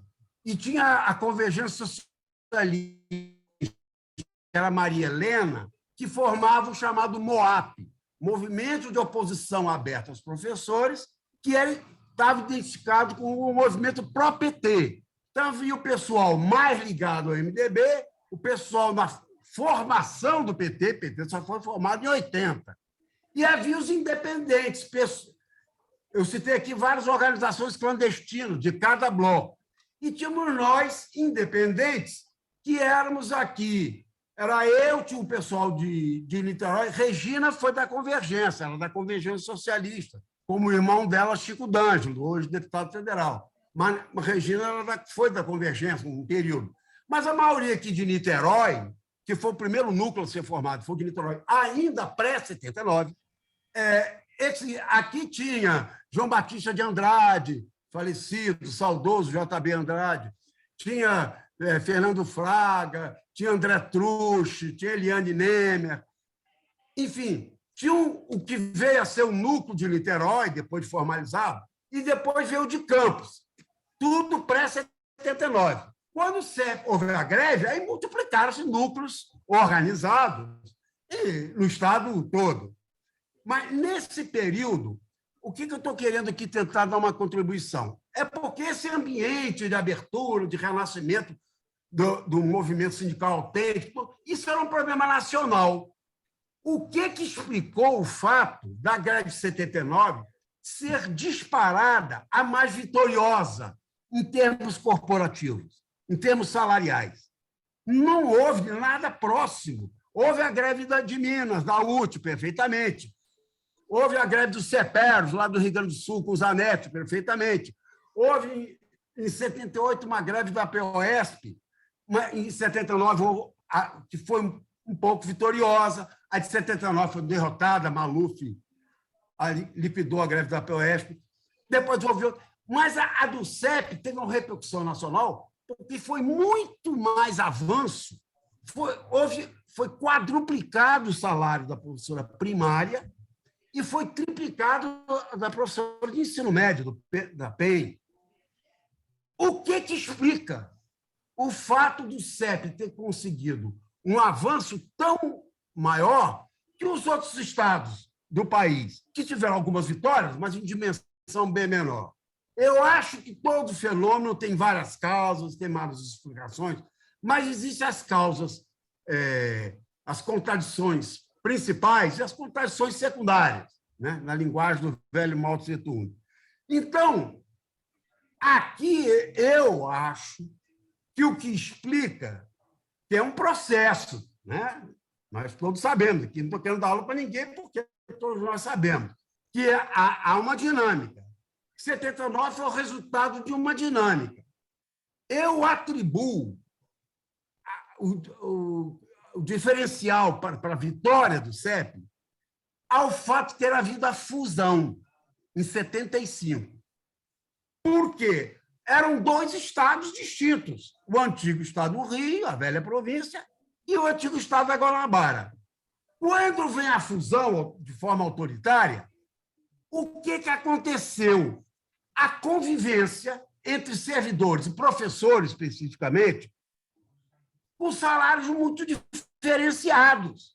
Eu era professor do Estado, dava aula, primeiro em Campos, mas já estava em Niterói, aqui no Instituto de Educação, professor Ismael Coutinho, IEPIC, e tinha uma matrícula na UF, já era professor da UF.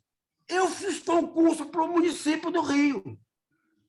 depois da fusão. Por quê? Porque o professor do Rio ganhava mais que o do Estado. Então, eu troquei a minha matrícula do Estado pela do Rio, foi aprovado no concurso. E essa situação de diferença criou uma contradição na máquina administrativa, no governo e junto aos servidores, que era explosiva. Tanto é que a CEP foi criada em 77, a primeira reivindicação da CEP em 77 era a equiparação do salário, era tudo, agora era do mesmo Estado, como é que ia conviver? O Estado já tinha começado a fazer a equiparação por categorias menores, deixou os professores, que era a majoritária, para o final, por razões financeiras, mas na CEP nós brigamos pela equiparação e foi conquistada uma primeira equiparação. Quando, em 78, nós tiramos um encontro estadual ali no Colégio São Bento, já com 800 professores, porque o movimento inicial tinha 50, 100 professores de vanguarda, desses grupos de esquerda clandestina e nós independentes aqui de Niterói e depois de Campos. Eram 3 blocos, Blocão, Moap e nós independentes. E já no Colégio São Bento, no encontro em outubro de 78, 800 professores. E tirou-se a pauta, que veio em 79. E essa pauta ela unificava, valia para o Estado e para o município do Rio. Então, coisas que existiam no antigo Estado da Guanabara, no município do Rio, como regência de turma, passou a ser reivindicação do Estado.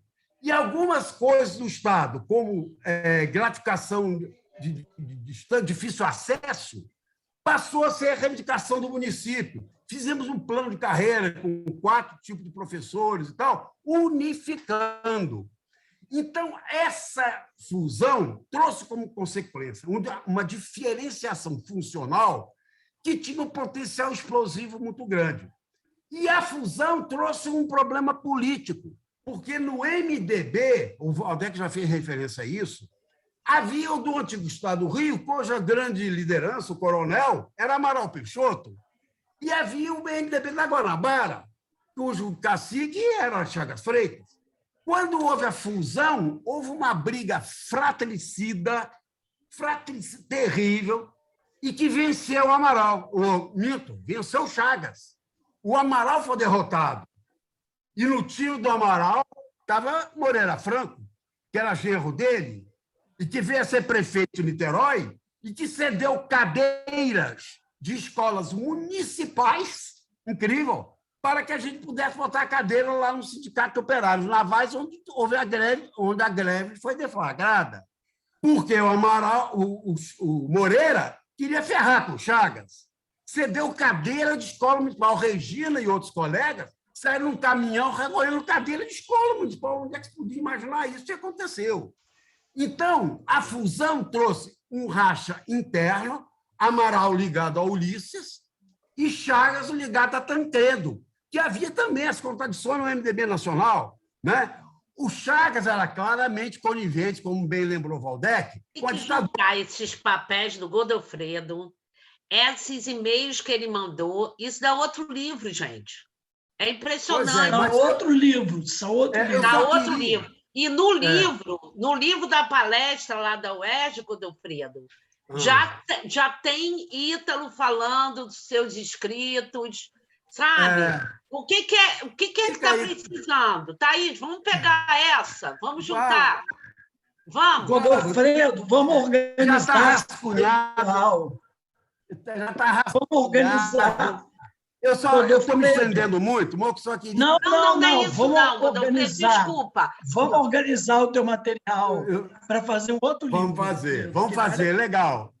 É porque não dá para segurar, entendeu? Ana Cristina Mignot já me sugeriu isso. É como se a gente estivesse na Assembleia gritando junto com a liderança. Vamos deixar o Godofredo. Ela já me sugeriu que eu escrevesse um livro. Godofredo, você vai encerrar, mas fica combinado que a gente vai voltar a se procurar para você produzir um outro livro. Tá? Eu queria finalizar o seguinte, para mostrar para mim a fusão foi a matriz dessa diferenciação do Estado do Rio em relação ao Estado. Eu só queria lembrar o seguinte, a transição Queria lembrar um detalhe. Houve uma greve que mexeu muito com a cabeça do magistério em geral, aí saiu da vanguarda, que foi a greve das garis da Conlurb, em janeiro de 79. Essa greve foi muito vitoriosa. E uma gari ficou ganhando mais com uma professora. Para nós, de esquerda, nós não temos nenhum desdouro, nem nenhuma sensação de superioridade em relação a gari ou qualquer outra categoria profissional. Mas para o professor dito comum, lá, a professora ganhar menos que a gari. Houve essa greve em janeiro, antes da nossa, que criou essa diferenciação também. Isso foi um estímulo subjetivo importante na cabeça da categoria em geral. Não para nós que não temos esse tipo de não é preconceito, esse tipo de visão elitista. Mas eu só queria finalizar dizendo o seguinte: a transição do governo Faria Lima, onde começou a greve, foram 3 dias no governo Faria Lima, de 12 a 15 de março, para o governo Chagas, que assumiu em março, foi a transição de um governo da Arena para o do MDB. Por mais que o MDB fosse conivente, o Chagas fosse conivente com a ditadura, eram máquinas, pessoas de grupos diferentes. Porque nos outros estados havia continuidade. Saía um da Arena, entrou outro da Arena. Foi só no estado do Rio que teve esse tipo de transição política. Porque em São Paulo, saiu o Paulo Egídio Martins e entrou o Maluf. Era tudo da Convenção da Arena, mudava aqui ou ali, mas a máquina tinha uma certa continuidade. Aqui não. O time do Chagas, ainda que Chagas fosse conivente, era um time diferente do time do Faria Lima. Então, quando a gente fez a greve em março, foi uma greve tranquila. Dentro da escola, não teve repressão nenhuma. Por quê? Porque as diretoras eram do Faria Lima. O Chagas não tinha assumido, não tinha trocado diretor, não tinha nem tempo. Durou mais 10 dias. Quando houve em agosto, o time de direção já era o time do Chagas. E a barra foi outra. A repressão foi outra. Mas na greve de março não tem tanta repressão, porque a transição foi única no estado do Rio, que não aconteceu em mais estado nenhum, que a Arena se reproduzia. Bom, são questões que eu estou colocando aqui que não estão, alguns até no escrito, são reflexões que eu já fiz posteriormente, mas eu, encerrando, minhas amigas, meus amigos, estou emocionado, estou aqui revivendo, né, no depoimento de vocês, um período o mais gratificante da minha vida pública. Eu sempre digo, eu tive maior prazer, maior recompensa emocional como líder sindical do que como prefeito ou deputado estadual. Podem crer nisso. Eu acho que eu contribuí, entendeu, de maneira mais marcante. É claro, como prefeito, você faz muita coisa, escola, mas tem tanta chateação também. O CEP tinha polêmicas, discussões homéricas, mas o período do CEP, que foi lá de 76, 77 até 85, foram 10 anos praticamente, depois eu fui para a CPB, fui ser vice-presidente da Confederação do Professor do Brasil, aí continuei nas assembleias, tal, greve do Moreira e tudo, já não era mais dirigente. Já o 10 assumiu, depois foi a Florinda, mas o intervalo do Jailson. Mas eu estou aqui satisfeito, desculpe ter me prolongado, mas é uma coisa muito emocionante, muito legal ver vocês. E, em breve, vão pensar nisso, de escrever alguma coisa mais elaborada, porque o que eu tenho escrito é sempre muito sintético. Mas valeu, obrigado e vamos em frente. Godofredo, muito obrigada. Esse teu depoimento enriqueceu o nosso evento, fechou com chave de ouro. E dizer para você o seguinte, nós não podemos perder esses e-mails que você me mandou, essas reflexões, isso que você está falando agora. Você tem como organizar um livro, vamos conversar, e esse livro vai sair, vamos nos organizar. Porque eu acho que no momento terrível que nós estamos vivendo, é preciso trazer também otimismo, esperança para essas outras gerações. E quando você diz que foi um momento maravilhoso, pode ter certeza que para mim também foi. O meu momento ali da criação do CEP, da criação do PT, aqueles primeiros movimentos da mulher, da associação de baixo, nossa, eu fui muito feliz ali naquele final dos anos 70, início dos anos 80, porque realmente acreditava que ia mudar o mundo.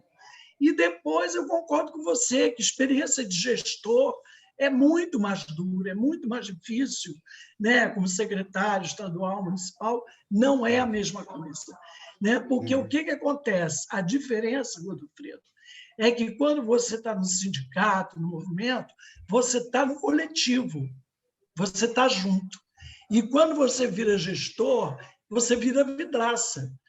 Né? O coletivo vira pedra e você vira vidraça. É verdade. Para nós, com a nossa trajetória, isso é duplamente doloroso. Né? É verdade. Então, realmente, eu te entendo perfeitamente. Eu fui muito, muito feliz. Aqueles anos de 79, 83 em Friburgo, talvez tenham sido os anos mais felizes da minha vida. Com certeza. Bom, agora, Claudinha, eu vou sugerir que você faça... Gente, agora essa conversa entre duas lideranças como essa, Breve 79... Tem que chamar Godofredo para um cafezinho, Godofredo, para a gente colocar, inclusive, nesse seu livro, uma parte de depoimentos das antigas lideranças, disso que você está me falando. O que significou para nós? Porque nós temos uma trajetória, você foi prefeito, secretário estadual, qual é a diferença? Eu acho que as pessoas vão gostar de ver, de ouvir isso, porque se disputa tanto por poder e a gente descobre que é poder nenhum. Poder era aquele, junto, no coletivo. Esse é o poder. Agora, o poder da gente individualmente, esse poder não existe. Claudinha... É interessante perceber que aquela direção do CEP, aquele grupo que estava ali naquela organização, que caminhos essas pessoas seguiram. Lia, exatamente, no livro do Godofredo. E o Désia. Eu estou sugerindo, Godofredo. De outros, muito bom. Né? Nesse fazer uma coisa coletiva. A gente... Porque um livro coletivo, um livro do texto. Né? A gente se espanta quando diz assim, o quê? O fulano de tal foi perseguido na ditadura, mas ele agora está aqui. Isso para não citar nomes, né? De certa maneira. Lúcia, vai ser bacana o seguinte, o livro organizado pelo Godofredo com esses nossos depoimentos. Sim. Vai ficar muito bonito. Claudinha, faz aí, então, o encerramento. Você abriu, tem que fechar. Pois é. Bom, A Cláudia foi a grande inspiradora e a grande responsável, porque a Cláudia dizia, vamos fazer. Lia, vamos fazer. Lia, vamos fazer. Aí eu acabo fazendo. Pois vamos lá, Claudinha. Já te convenci. Não, esse livro é fruto da pandemia. Tá? Cláudia adora me convencer. Geral, daquela pandemia, um dia eu acordei e falei assim, vou botar uma pilha na Lia para a gente fazer esse livro do CEP, porque eu tinha as fotos de 79, tinha as fotos da mesa, tinha essa gravação precária, né, da mesa, e tinha a exposição que, de alguma maneira, ela foi dita e foi revivida nessa história. Então, eu acho que ficou um resultado muito lindo de uma história assim que, enfim, as novas gerações precisam ver. E esse privilégio de ter tido a greve de 79, revista pelas suas principais lideranças 40 anos depois, é um privilégio que tem que ser generalizado e tem que fazer parte da nossa história. Então, eu só tenho a agradecer a vocês a presença, agradecer mais uma vez a Lia esse novo fruto da nossa parceria, agora a Cassis e Proped. E, enfim, o livro está disponível aí para download, tanto no site do Proped quanto no... Eu quero, hein? Então, no portal Memória e Movimentos Sociais está o PDF, e a gente está no processo também de fazer impressão de alguns exemplares físicos e depois vamos entrar em contato com vocês para ver como é que faz, enfim, quais são os custos e como é que manda para vocês. Então, Cláudia, eu tenho a agradecer a a gente vocês. quer ajudar, tá? Obrigada pela presença. Olha que Valdeck se ofereceu para nos ajudar no livro, hein? Maravilha. Então, Podemos Eu ajudar. também ofereci para dar uma ajudinha da minha bolsa, porque aí reduz o custo. então, maravilha. Tem que Quero pegar comprar. o e-mail. Então, Tem que eu estou pegar o até e-mail do fazendo Godofredo orçamento pra em mandar. gráficas, essas gráficas que fazem pequenas tiragens. E, ó, Valdeck, eu vamos partir digo para para... vocês. Valdeck, vamos partir agora para a organização desse livro de Godofredo, tá? Vamos.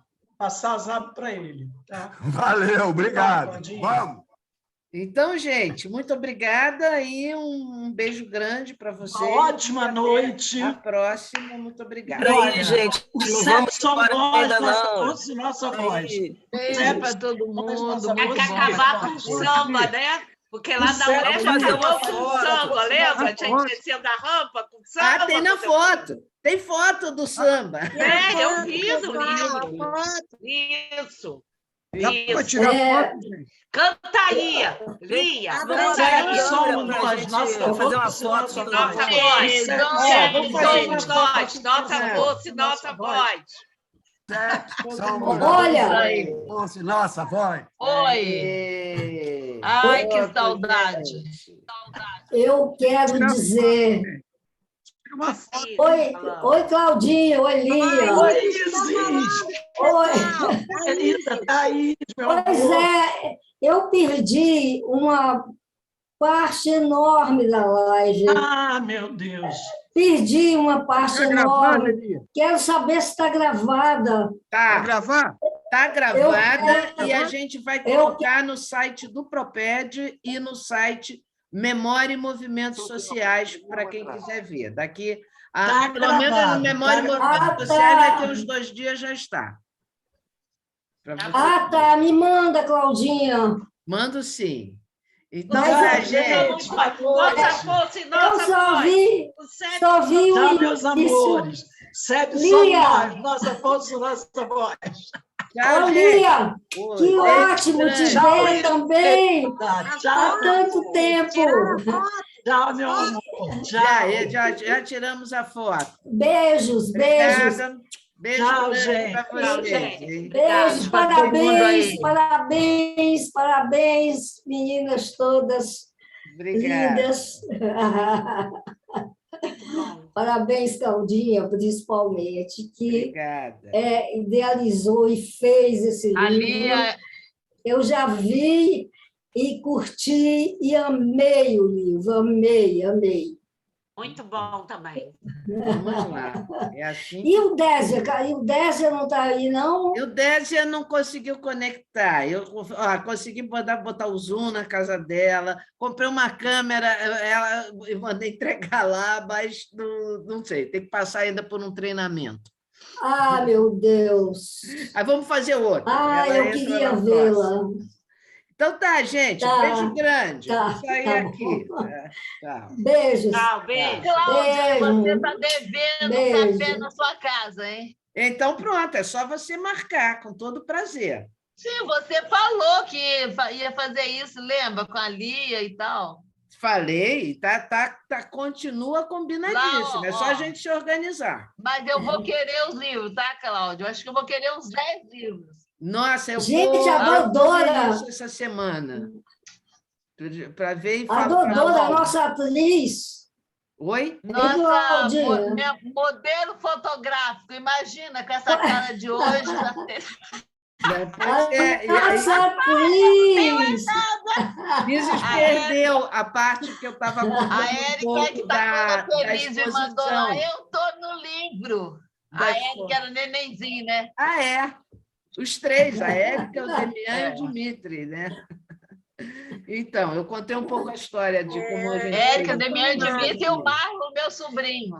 E o Isso. Sketch também. Então, dá um livro para ele. Manda um livro São para eles muito boas agora. lembranças. São Tá certo. lembranças maravilhosas. Pois é. Então, gente, beijo grande. Linda, aí, linda. todo mundo. Você. Tá, Beijo. tchau. Dodora? Beijos. Dodora.